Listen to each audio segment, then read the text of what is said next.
welcome back to Stone and Grace. If you're new here, my name is Bristol, and I'm so glad that you're going to spend the day with us. Today, I just pulled up to my mom's. I am waiting on Becky to get here. My mom, myself, and Becky, we are headed to Burgaw, North Carolina, I believe is where my mom's wanted to go today. And we are going to go on another thrifting adventure. Of course, Becky and I will take you along with us, and I hope that we're able to find some great treasures to bring to you all.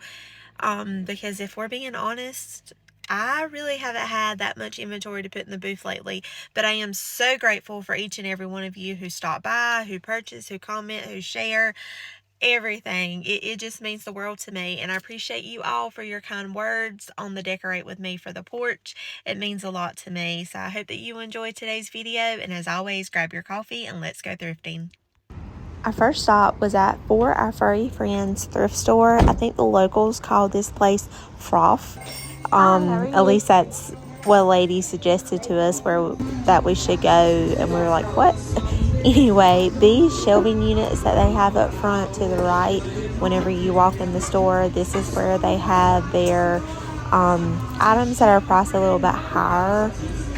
I mean, you can see they had a little sign there that had a sale for red dot stuff, but like that dough bowl was $25. So, and not everything was totally expensive. I mean, this little hand-painted rooster chicken here was $4, but you know, I didn't purchase anything for myself or the booth. I don't believe that Becky did, and I know my mom didn't. I think my aunt might have walked out of here with something, I'm not sure, but it was just a little overpriced for me, in my opinion, but you never know what you might could find, you know, you just never know. You have to go and look.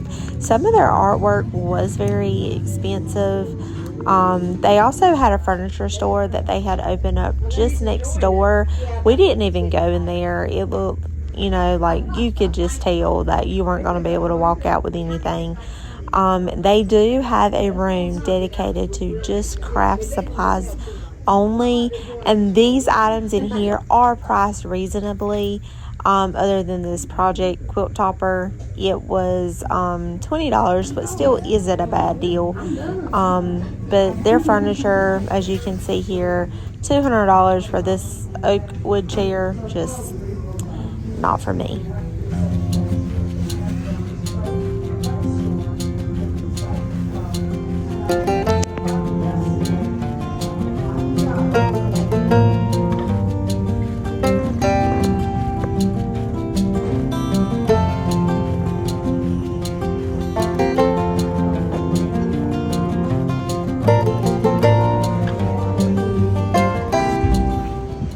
After we left For Our Furry Friends, we headed on to our next stop. Inside this store, the employees were constantly stocking the shelves, cleaning, dusting. They were working. So they have quite a few employees out on the floor at all times. And it was a little crowded. It was probably mid-morning whenever we got there, and there was a bunch of people in there shopping, not just the employees that were working, but everyone is very nice and friendly, and it was definitely worth a stop. I also forgot to mention that nothing in the store is priced other than like their shoes, clothes. It's all one set price, but basically you just grab what you would like and take it to the counter, and at checkout you're given a price.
too far was our next stop, called Stover's Great Finds.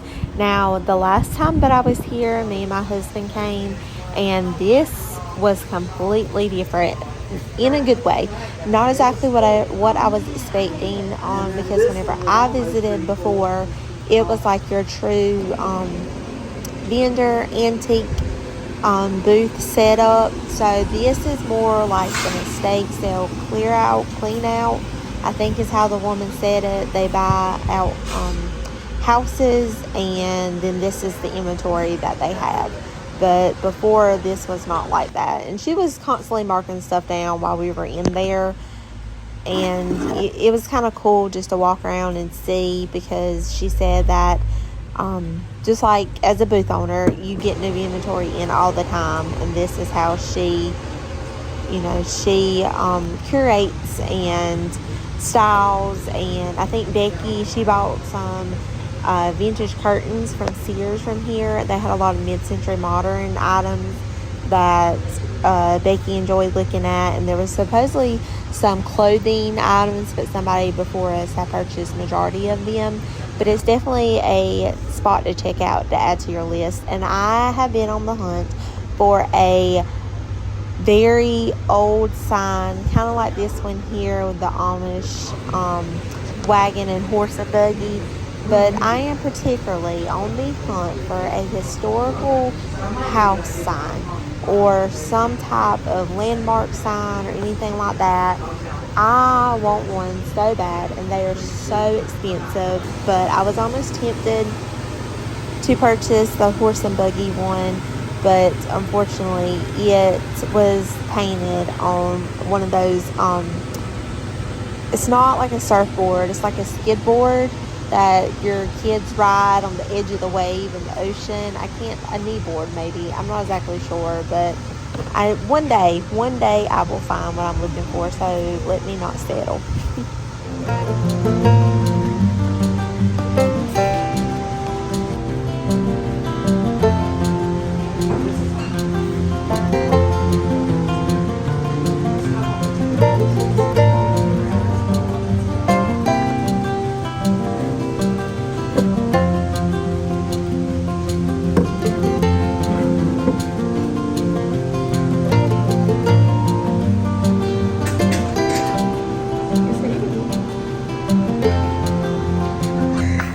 Our next stop was called Second Time Around.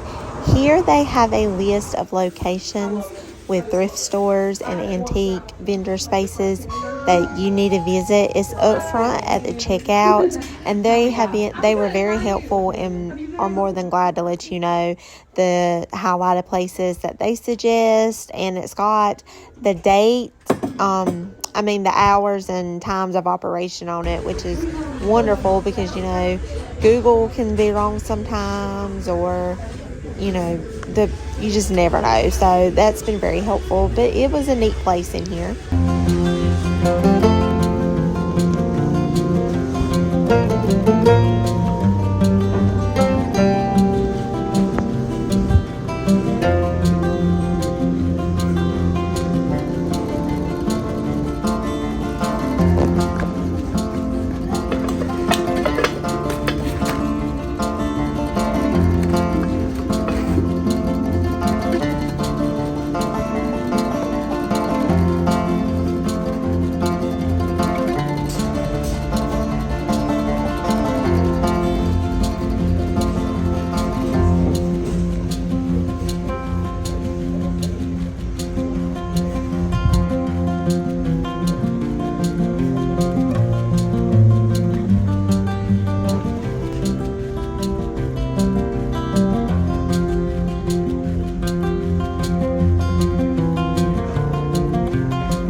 could always buy it for Arthur. He could grow into it. For Arthur? Yeah. I did actually, there's an outfit over there I was going to pick out for him. I was going to get you to reach it for me. Oh, okay. You got a couple inches on me.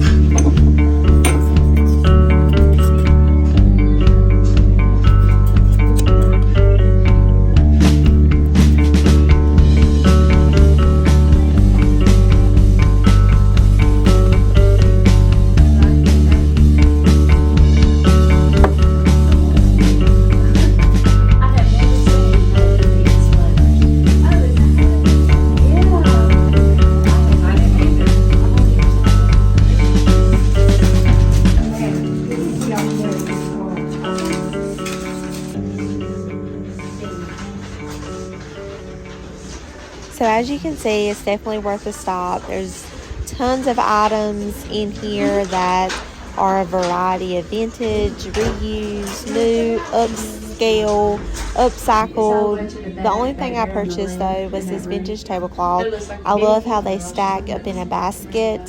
That's just one of my favorite ways to style them. We then headed on over to this thrift store. It was Animal Lovers Thrift Store or something like that. Basically, you could adopt a pet while you're shopping. However, I have such a bone to pick with thrift stores, especially ones that are similar to this one itself. When we walked in the door, the lady or employee that was working there was looking up comps on eBay to price their items off of. And what I have here in my hands that I'm showing you that are marked like $5 or are somewhat decently priced for a thrift store. I mean, this bowl was $10 for this sponge-ware, but it was like mix match sets that didn't go together, or canisters without lids, or just all kinds of things. We walked in, took a look, and walked right back out because I don't get it. You're a thrift store. You have donations for a cause. Your cause is for animal shelter to help other pets get placed in loving homes. And maybe I just shouldn't be this way, but anyway, we didn't buy anything from here. We just headed on out.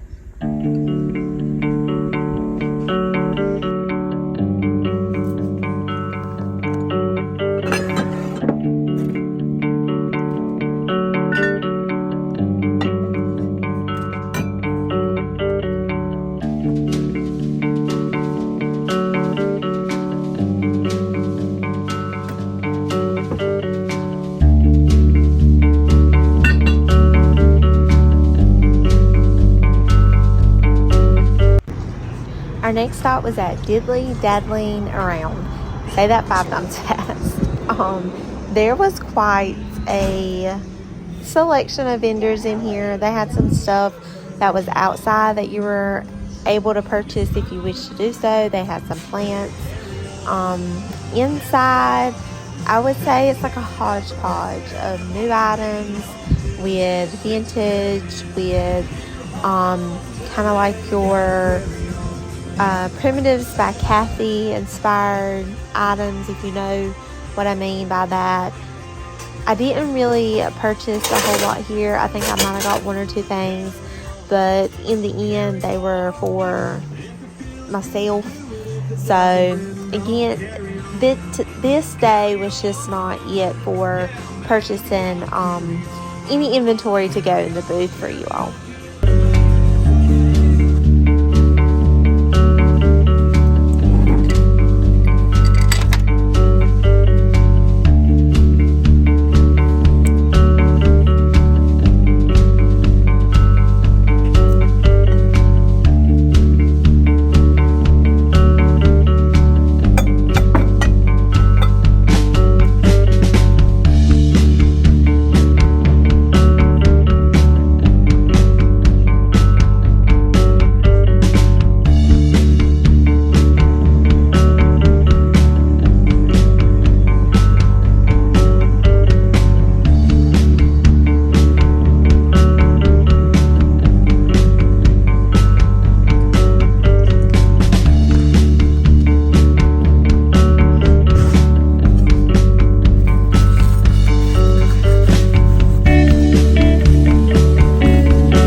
when we were on a thrifting high, we had to stop for some nourishment, and we ended up stopping at bandanas, and Becky and I were a little confused why nobody was wearing bandanas, but I got the Reuben and it was delicious. I would definitely recommend eating here if you're in the area. So thrifting was a bust. It was. But so far, I don't know exactly where else we're going, but it seems to be Bandanas was an okay place. Bandanas was good. It was a good lunch. Yeah. I got a po' boy.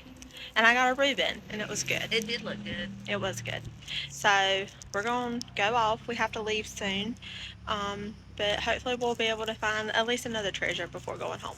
Yeah, Bristol needs some loot. I do. I need it to bring it all to you. All right. Bye. Bye. We headed on over to the Burgaw Antique Mall. Now, I had never been in here, but Becky had. I only ended up purchasing one item, it's already put in the booth. It's like a little tray. It's it's vintage, but it just kind of goes with the Americana theme, the blue and the white. It was cool. You'll see it in a little bit, but other than that, prices in here, of course, were antique prices. I'm not exactly sure if these sections are vendors or it's just the store owners.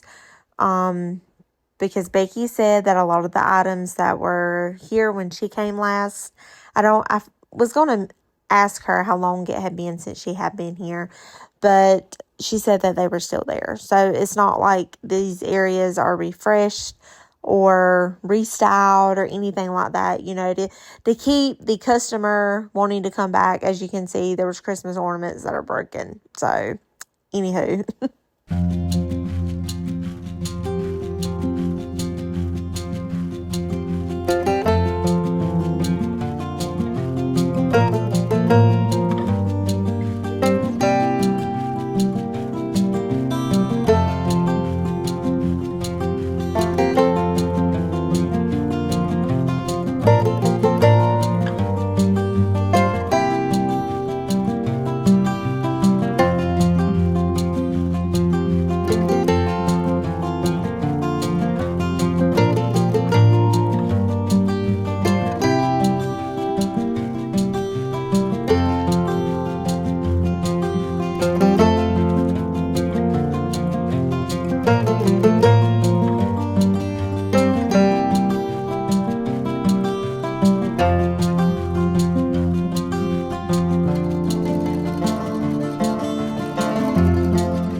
So right down the street from that antique mall is another one called the Glass Cloche.